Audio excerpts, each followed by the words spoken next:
Hello, this is the RPG Pundit, the final boss in Internet Shitlords, and look, there comes Domino.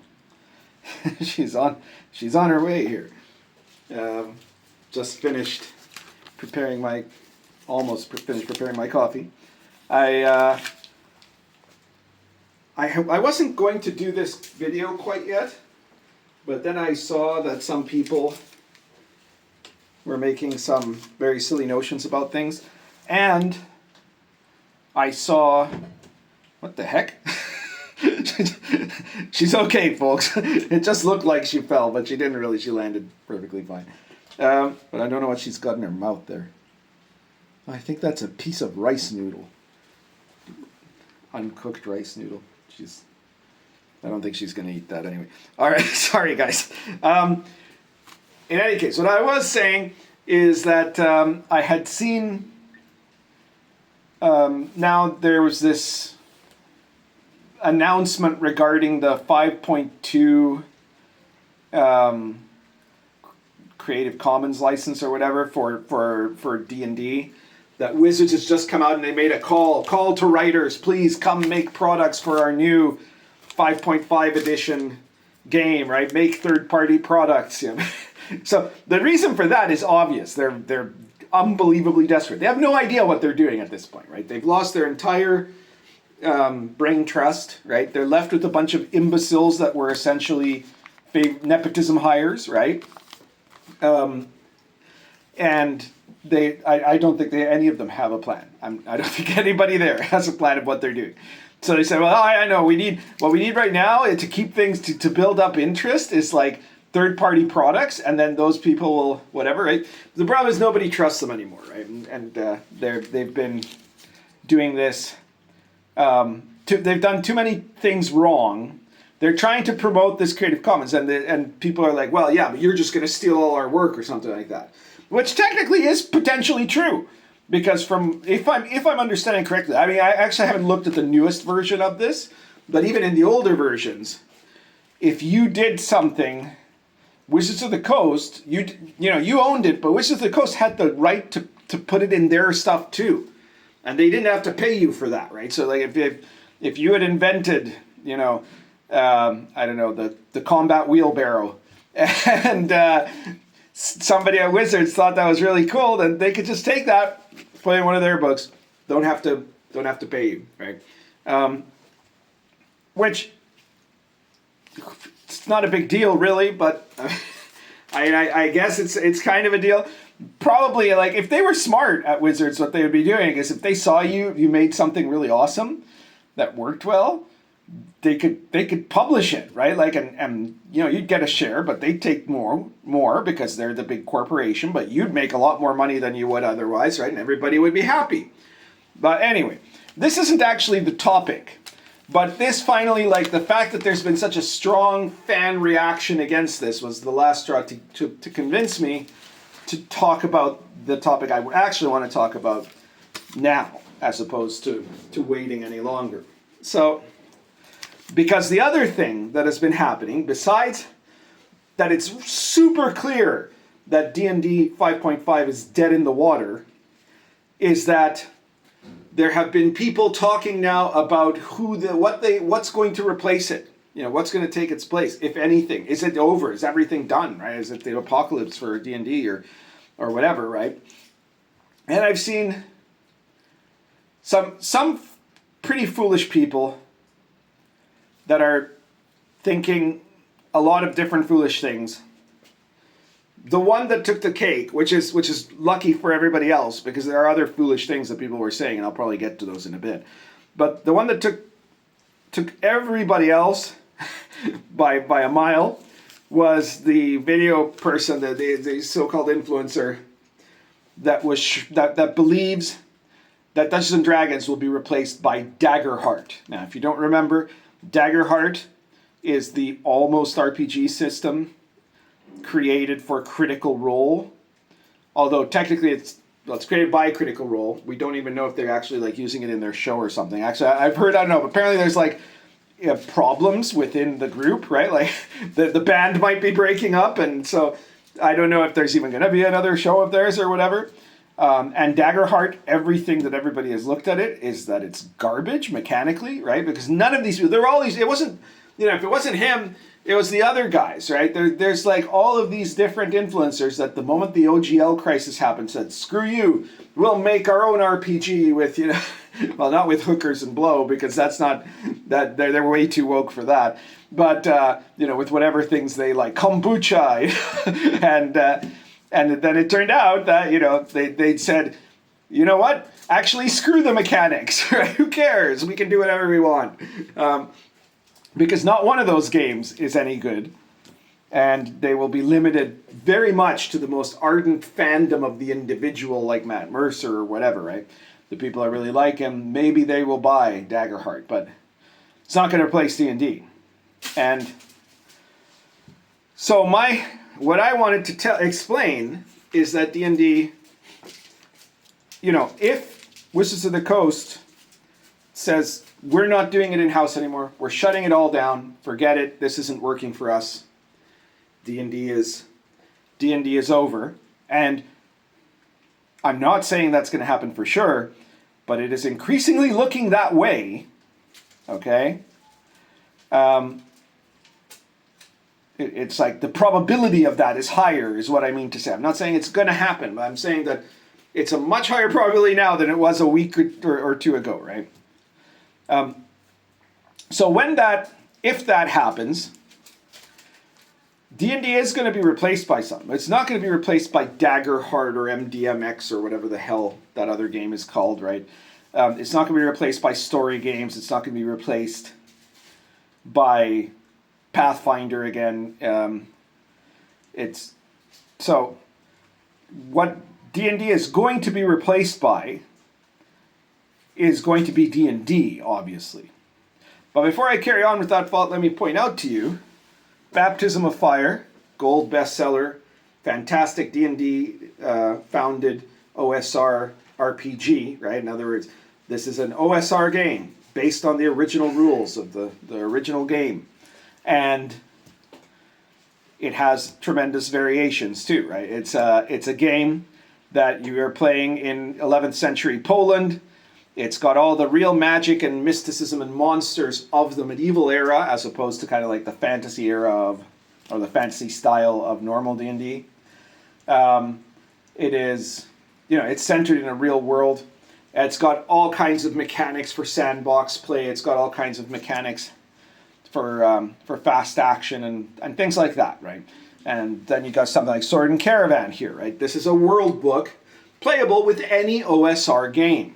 Okay, so that means any game that is essentially based on original D&D, you can use the Sword and Caravan setting book, which is full of interesting information, fantastic hex maps, all kinds of random generators, so that you can run a campaign of your characters traveling along the Silk Road, or you can run a game of your characters as crusaders in the Crusader states.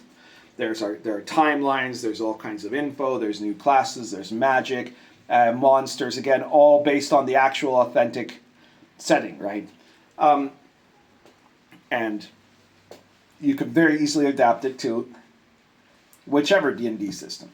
Here's the Old School Companion 2. Keep in mind, the Old School Companion 3 is out, but I don't have it here yet.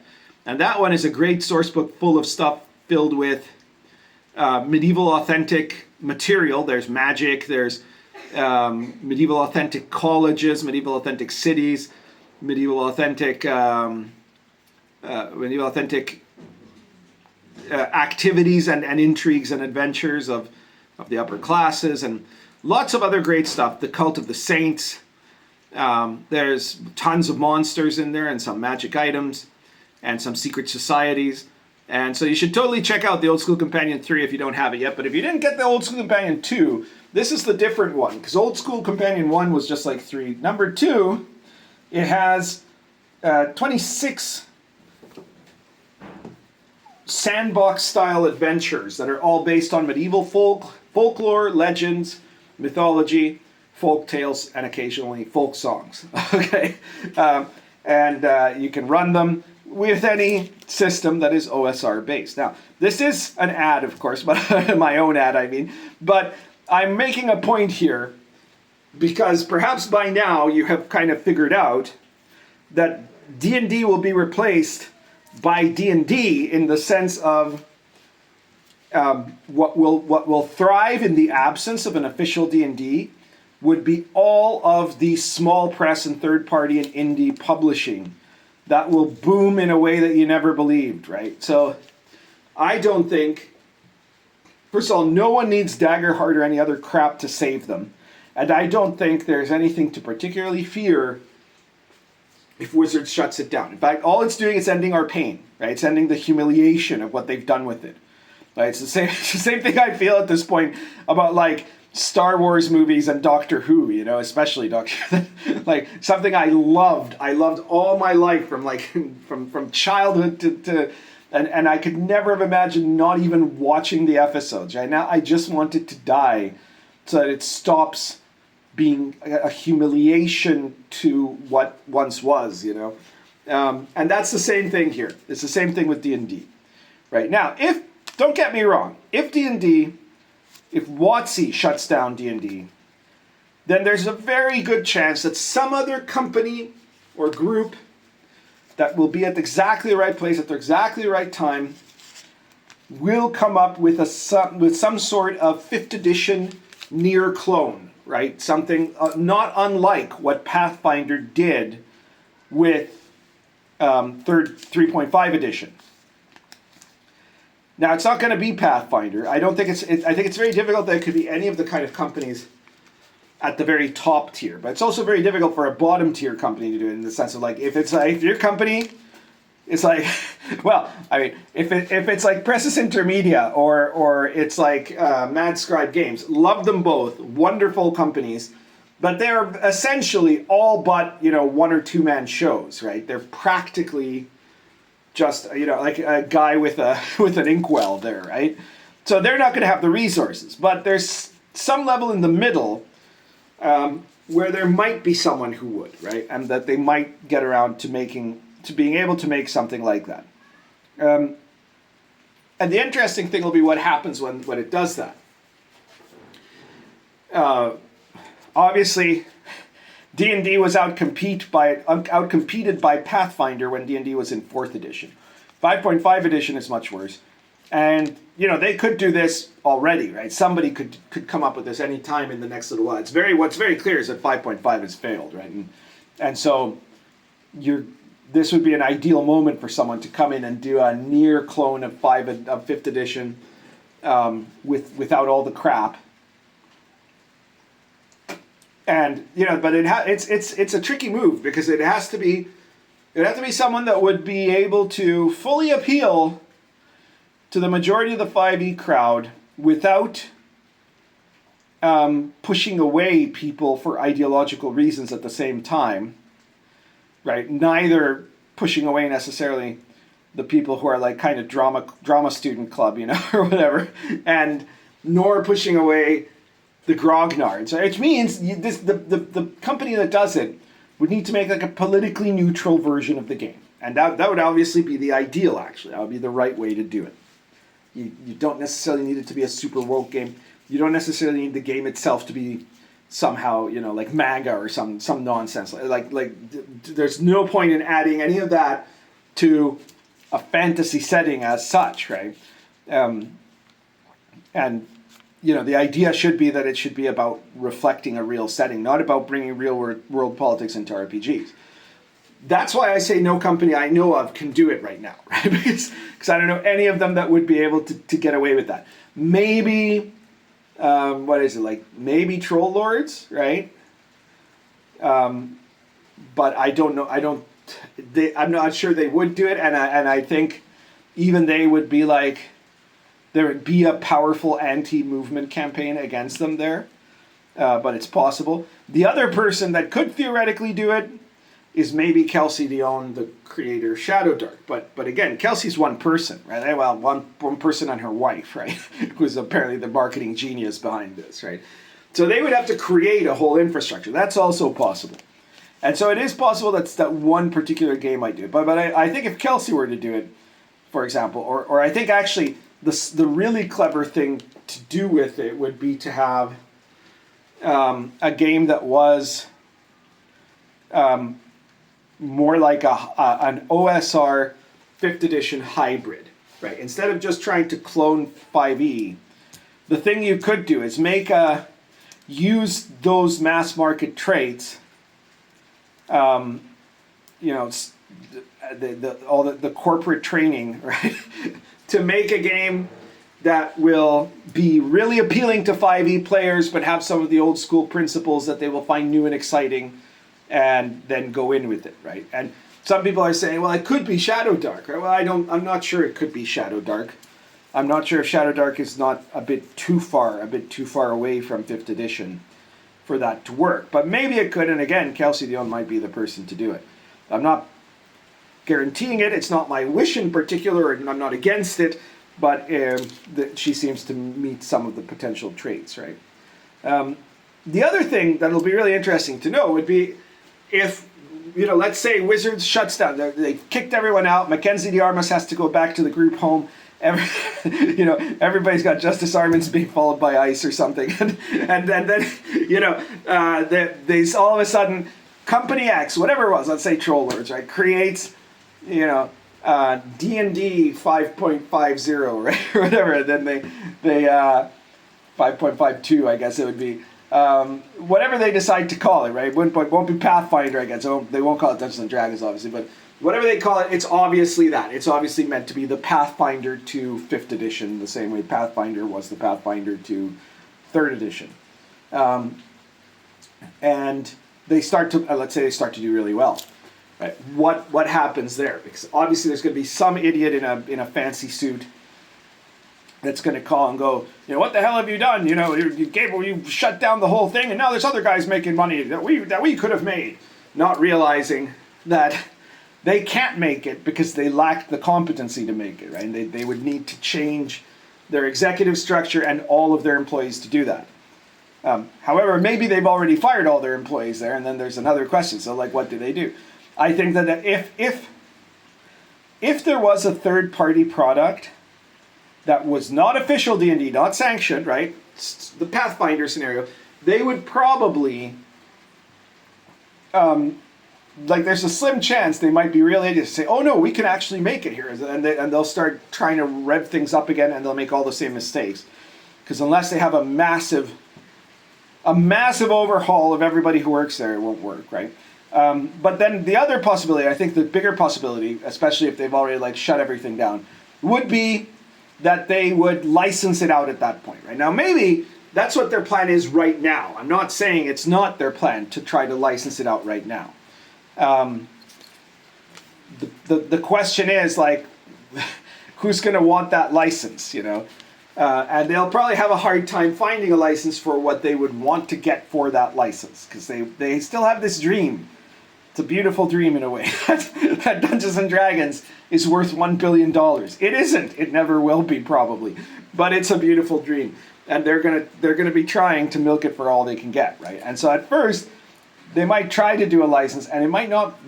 Nobody might bite, right? Because depending on how much that license is, there's a very difficult chance that you're going to make real money publishing D&D books with it. If the license is explicitly to publish the game D&D and its books, right?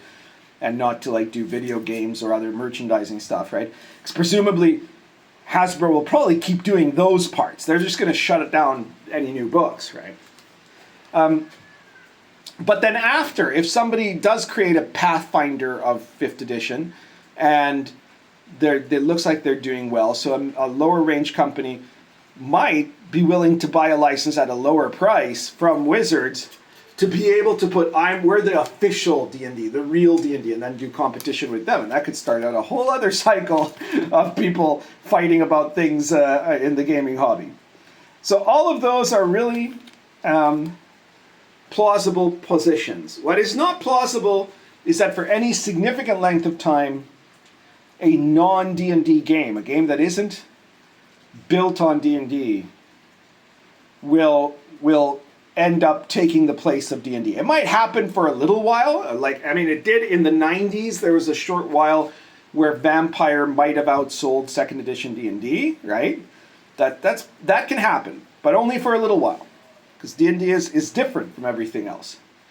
And it similarly, Pathfinder outsold D&D, but Pathfinder was D&D, right? It was in fact D&D at a time when the Wizards D&D was not D&D, because 4th edition is not D&D. That was always their problem, right? 5.5 edition is also not D&D, but it's a not D&D in a totally different way. The not D&D-ness of 4th edition was mechanical, right? It actually was not a bunch of D&D rules. It wasn't. It was a totally different game that someone decided to put into there and call Dungeons and Dragons. But it was too far away in terms of its functionality for it to be considered actually Dungeons and Dragons. Whereas 5.5, the 2025 50-year 1 D&D edition, is still mechanically D&D, though almost every change that they've made, apart from, correcting a few bits of errata, except for that, most of the changes they've made have been significantly for the worse, more harmful. But the way that it isn't D&D is that it isn't D&D in terms of every other part besides the mechanic. Right? It's not D&D in a game where you have like friendly Mexican orcs and dwarves or gay bakers, and the intention of the game is to play slice of life style of play, right? And the game is constantly trying to push in subtle and direct ways that the way you like to game is wrong, right? All of that has made it bad. Right? It's made it a real problem, In fact, they again, I guess I almost hesitate to say this just out of fear that it might be giving them the secret, but I know that they'd never do it, even if they knew. If they could go in they could see through a potential time viewer and see that it would work, they probably wouldn't do it, right? But if you took 5.5, even with like the shitty rules that they've added on, even though that makes it much more about system mastery, which is exactly what we didn't want in 5th edition, in the most successful WotC edition ever. Even though that wasn't what we wanted, let's say that they kept all that. But they remade the 3 books, took out all of the bullshit about alignment, all the bullshit about races, all of the bullshit about, the artwork, right? They got rid of the gay baker dwarves. They got rid of having 75% of all the humans in all the books being black women, to the point that there were more black women in those books than there are in the hobby itself. If they got rid of all of that, if they got rid of all of the woke shit, right? They would probably, and they made a new book and it had like badass looking stuff. Right? It had good art. It had stuff like this, right? It had stuff like, guys with swords and shields and fire, and you can hear the like heavy metal music in the background, even though there's no actual audio element to this. But you just look at that and there is, right? If they had that in D&D and in this same edition, even with the, even if they kept all the rules as they were, apart from those detail rules like that they changed for woke reasons, like alignment and stuff, and the monsters, right? But the monsters are real monsters, the classes are real classes. No one gave a crap about saying that half orc is in fact a race. That's perfectly fine, right? They did all that. It would probably sell. It would probably sell. It would. Might not be as successful as 5th edition. Well, it definitely wouldn't be as successful as 5th edition because times have changed, right? But and it's still not a very good change that they did. But it would sell. It would sell much better, right? So that's what they could have done. But they're not going to, so I'm just feeling completely fine telling them exactly what they have to do because I'm confident they won't. So anyways, that is the point. At all times, fundamentally, it's going to be the thing most D&D-like that is going to be the most successful within the boundaries of, the let's say the infrastructure of the people doing it. Because of course, if you've got like something super D&D like, they have some idiot who doesn't know what he's doing in terms of managing a business, or if you've got, a very tiny company that doesn't have access to resources to make the investment to grow, well, that one might not do as well as if it's, you know, Hasbro or something, obviously, right? So Hasbro, if it had the right people in it, if it had the right understanding of what the D&D is really about, they would always be the best sellers, right? And that's normal. But they've been so bad that they're not now, right? They're not going to be. And something else will be. And it'll be interesting to see what it is. So I guess that's everything I wanted to talk about today. If you like this video, please hit the like button. Please share it anywhere people will find it interesting, and or will get pissed off about it all, even better. And try to check out all of my products. Apart from stuff like the Baptism of Fire and Sword and Caravan, you'll see links to all of them in the description of the video. If you just click the little more thing on your app, and you'll see all of the links to all my stuff. My latest product in PDF is from the Pundit Files. It's Pundit Files number, I think it's 30, 32. I forget which one it is, but it's the latest one, so it's there. And it's called Legendary Magic Item Generator, which is a set of tables, random tables that create different types of backgrounds for a magic item that you get. Right? It's not a list of magic items, right? You get some magic items. You find a sword, right? Or the DM decides that there's a sword in this dungeon. It's a magic sword. So instead of just saying, well, it's a +1 sword, right? Like he bought it out of the rack of +1 swords in Walmart. You roll to see like what's the background of this sword, right? Is it something from like classical civilization? Is it truly ancient? Is it demonic? Was it created by elves? Was it created as an item of legend? You know, a legendary artifact. And then you look at the subtables to see what that does to the sword, right? And what kind of effects it has, and what sort of treasures you can create from this. It'll add a lot more. Let me put it this way: it's something that's meant to add a lot more character to the magic items you give away in a game. So if you're the DM, right, and this is a DM tool pretty much, but you know players can find it interesting too. So check that out. It's the Legendary Magical Item Generator. It's in the Pundit Files, which is only available at the Red Room store, and it is just $3.50. Okay, and I guess that's everything for today. Hope everyone's having a good Easter weekend. Currently smoking this beautiful Meister de Paya Bent Apple with Argento roots.